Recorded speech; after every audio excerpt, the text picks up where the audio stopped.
طور پر جناب موسیٰ کے لیے دعا کر دی، اپنی قوم کے لیے بددعا کر دی، ہے یا نہیں؟ تو لہٰذا علماء کا دامن تھامیے، جاہلوں کا، ان لوگوں کا کہ جو عبادت تو کرتے ہیں لیکن علم ان کے پاس نہیں ہے، ان کا دامن نہ تھامیے، اگر دامن تھاما تو گمراہی میں چلے جاؤ گے۔ حضرت علی علیہ السلام نے ارشاد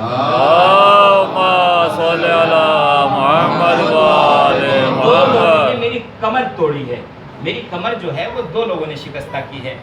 کن لوگوں نے؟ ایک تو وہ عابد کہ جس کے پاس علم نہیں ہے اور عبادت پر عبادت، سجدے پر سجدہ اور بس کیے جا رہا ہے اور اپنے سے بڑا کسی کو نہیں سمجھتا ہے، یعنی سب اس سے چھوٹے ہیں، زیر ہے۔ اور دوسرا وہ عالم کہ جو بے عمل ہے، یعنی جو بے عمل ہے، جو بے عمل عالم ہے اس نے بھی حضرت کی کمر توڑی ہے، اور جو جاہل ہے اپنے آپ کو عبادت کا دھنی سمجھتا ہے اس نے بھی حضرت کی کمر توڑی۔ ایک سب بات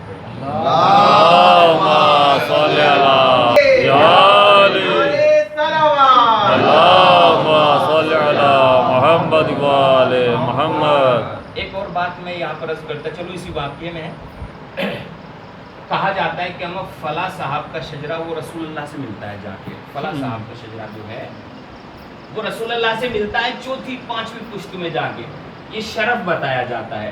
آئیے ہم بتاتے ہیں بلند بن باور کون تھا؟ اس کا شجرہ تیسری پشت میں اور دوسرے شجرے کے اعتبار سے چھٹی پشت میں جناب لوط سے ملتا تھا، جناب لوط کے بیٹوں میں تھا۔ یعنی اگر کوئی نبی کا بیٹا بھی ہو، پوتا پڑ پوتا بھی ہو، لیکن اگر وہ تقوی کے خلاف چلے گا ہم اس کا احترام نہیں کریں گے۔ صلوات پڑھ دیجئے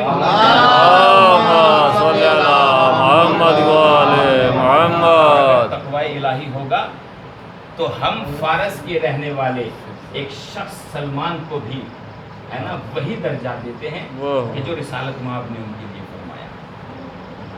یہ ہے تقوی الہی۔ تقوی اگر ہے تو ساری چیزیں صحیح ہیں، تقوی اگر نہیں ہے تو کچھ بھی صحیح نہیں ہے، یعنی کتنی بھی عبادتیں کیجئے تقوی اگر دل میں نہیں ہے تو کچھ ہونے والا ہمارا نہیں۔ ایسا نہیں ہو سکتا ہے کہ ہمارے دل میں ایمان نہ ہو اور تقوی آ جائے۔ ہمارے جتنے اعمال ہیں، بس آخری بات یہ بھی عرض کر دوں، چونکہ نماز روزہ کو جو ہے ہم ویسے ہی سمجھتے ہیں کہ بس یہ اسلام کی ایک یعنی چیز ہے، کڑی ہے۔ اسلام میں جو ہماری یہ فروعات ہیں یہ سب تقوی ہیں۔ نماز یہ تقوی ہے، روزہ بھی تقوی ہے، یعنی روزے کے ذریعے سے تقوی آتا ہے۔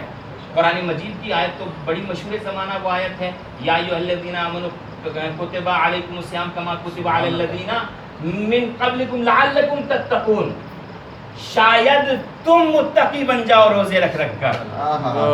اچھا یہ شاید کیوں ہے؟ یہ اللہ کی طرف سے شاید نہیں ہے، یہ ہماری طرف سے یعنی ہم لوگوں کے لیے شاید ہے۔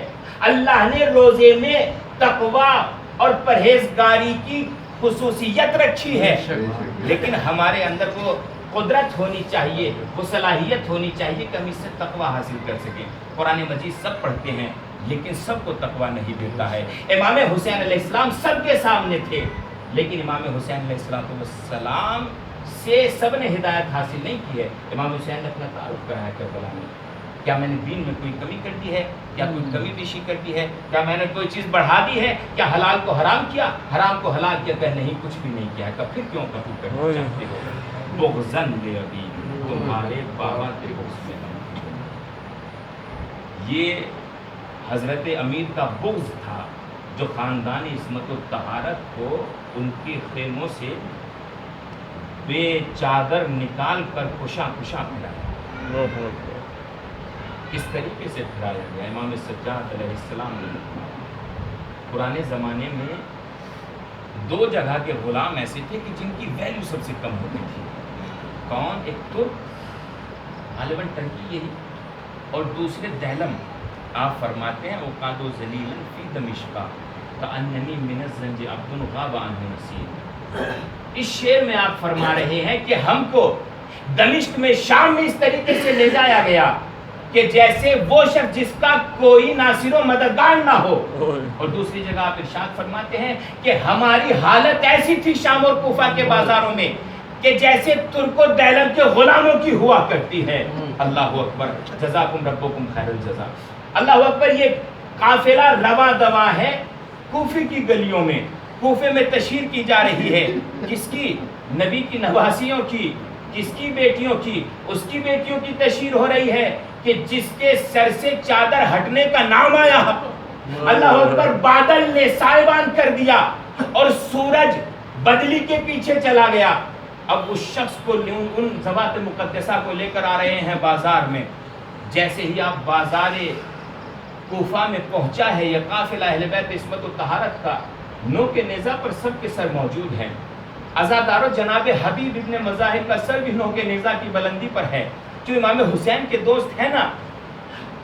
اتنے میں ایک شخص جس کا نام قاسم تھا، وہ حبیب کے بیٹے تھے، جوان تھا، وہ آگے بڑھا اپنے 10 ساتھیوں کے ساتھ اور اس نے تھوڑی سی جھڑپ کی، مڑ بھیڑ کے بعد اپنے باپ کا سر لیا اور اپنے گھر کی طرف جانے لگا اور یہ زمزمہ کرتا ہوا جا رہا تھا کہ جس کا جوان بیٹا زندہ ہو اس کے باپ کا سر نو کے نیزہ پر نہیں رہ سکتا۔ اللہ اکبر، قیامت آ گئی۔ امام سجاد کے نزدیک سے جیسے ہی گزرا یہ کہتا ہوا، امام سجاد نے جھکی ہوئی نگاہوں کو اپنے بابا کے سر کی طرف کر کے کہا، بابا یہ حبیب کا بیٹا ٹھیک کہتا ہے کہ جس کا جوان بیٹا زندہ ہو اس کے باپ کا سر نو کے نیزہ پر نہیں رہ سکتا۔ جزاکم ربکم خیر الجزا۔ لیکن بابا تمہارا بیٹا کیا کرے؟ عزادارو، خاندان عصمت و طہارت نے پرورش کی ہے خادماؤں کی، غلاموں کی۔ جناب زینب کے یہاں ایک کنیز تھی حضرت علی کے یہاں، اس کا نام ام حبیبہ تھا۔ حضرت علی نے کوفے میں اس کی شادی کر دی اور جب شادی کرا دی تو کچھ دن کے بعد اس کو مال و منال خوب حاصل ہوا اور اس کے یہاں بھی کنیز رہنے لگی۔ ایک دن باہر سے شور و غل کی آواز آئی۔ جیسی شور و غل کی آواز سنی، انہوں نے کہا ام حبیبہ نے کہ ذرا کنیز باہر جا کر دیکھو یہ شور و غل کیسا ہے۔ کنیز نے سنا، باہر آئی، دیکھا اور آتی ہے تو بڑی عجیب سی کیفیت ہے۔ رو کر کہتی ہے، میں نے دیکھا ہے کہ 18 سر نو کے نیزہ پر بلند ہیں، کچھ بے سر بیویاں ہیں، کچھ بے سر بیویاں ہیں، ان کا تماشا دکھایا جا رہا ہے۔ ایک مرتبہ جیسے اس نے یہ بیان کیا، جناب ام حبیبہ نے کہا اپنی ایک کنیز خاص کو کہ دیکھو میں تم کو سب سے زیادہ بافہم سمجھتی ہوں، تم جاؤ اور پتہ کر کے آؤ کیا معاملہ ہے۔ وہ گئی اور سر و سینہ پیٹتے ہوئے آئی۔ آنے کے بعد اس نے کہا، شہزادی میں نے تو ایک عجیب سا منظر دیکھا ہے۔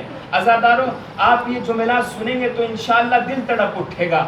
کیا کہا کہ میں نے ایک عجیب سی کیفیت دیکھی ہے، سر نو کے نیزہ پر بلند ہیں، کچھ عورتوں کی تشہیر کی جا رہی ہے اور کوفے کی ساری عورتیں اپنے گھروں سے نکلی ہیں اور اپنے ہاتھوں میں روٹی اور خورما لیے ہوئے ہیں، ان سب کے ہاتھوں میں روٹی اور خورما ہے۔ ایک بیوی نے جس کے گود میں بچہ تھا، روٹی اور خورما اس کے پاس تھا، اس نے دیکھا کہ ایک 4 سال کی بچی ہے کہ جو کمسن ہے، جس کے کرتے میں آگ لگی ہوئی تھی، جلا ہوا ہے۔ اس بچی نے اپنی شہزادی سے کہا، پھوپھی جان مجھے پیاس لگ رہی، بھوک لگ رہی ہے، کیا کروں؟ اس معظمہ نے سنا، اپنے بچے کے ہاتھ سے خورما روٹی لیا اور اس بچی کی طرف اچھالا اور کہا، لو ہماری طرف سے یہ تم کھا لو۔ ایک مرتبہ جناب زینب نے وہ روٹی اٹھائی، خورما اٹھا کر ان کی طرف واپس کر دیا اور کہا، خبردار ہم مال نبی ہیں، ہم یہ صدقہ نہیں کھاتے۔ جزاکم ربکم خیر الجزا۔ ایک مرتبہ جناب ام حبیبہ تڑپ گئی اور تڑپنے کے بعد کہتی ہے کہ پوری دنیا میں بس ایک ہی تو گھرانہ ہے جو اپنے آپ کو آل نبی کہہ سکتا ہے، میرے علی شہزادے کا، میرے حسین شہزادے کا گھرانہ ہے، میرے سرکار علی علیہ السلام کا گھرانہ ہے۔ ایک مرتبہ وہ تڑپی اور تڑپ کر اسے نہ اپنے پاپوش کا خیال رہا اور نہ ہی اپنے دوپٹے کا خیال رہا۔ ایک مرتبہ دروازے کی طرف بڑھی، دروازے کی طرف جیسے ہی بڑھنے لگی، اتنے میں جو قافلہ آ رہا تھا وہ قافلہ اس کے دروازے کے سامنے آیا اور اتفاق سے جناب زینب کی سواری اس کے گھر کے سامنے آئی۔ جیسے جناب زینب کی سواری اس کے گھر کے سامنے آئی تو ایک مرتبہ جناب زینب نے ام حبیبہ کی طرف دیکھا، دیکھتے ہی پہچان گئی اور کہا، ام حبیبہ تم ہو؟ ام حبیبہ تم ہو؟ تم تو ہمارے گھر کی کنیز ہوا کرتی تھی۔ ام حبیبہ میں وہی شہزادی ہوں جس نے تم کو آزاد کیا تھا۔ آزادار ام حبیبہ نے کہا، شہزادی میں نے تم کو پہچان لیا لیکن تم کون ہو؟ کہا، ارے تم نے پہچانا نہیں، ہاں حق بھی بنتا ہے تم مجھ کو نہ پہچانو، اس لیے کہ اب تو اپنے بھی نہیں پہچانتے، چہروں کی رنگت بدل گئی۔ کہا کون ہو بتاؤ تو صحیح. کہا میں زینب اولیاء مقام ہوں. جناب زینب کا نام سنا, یقین نہیں آیا. کہا کہ اگر آپ زینب ہیں تو بھیا عباس کہاں گئے, بھیا حسین کہاں گئے. کہا ذرا گھر سے باہر نکل, وہ نوکے نیزہ پر بھیا حسین, یہ بھیا عباس کا سر ہے. ہائے ام حبیبہ ہم برباد ہو گئے.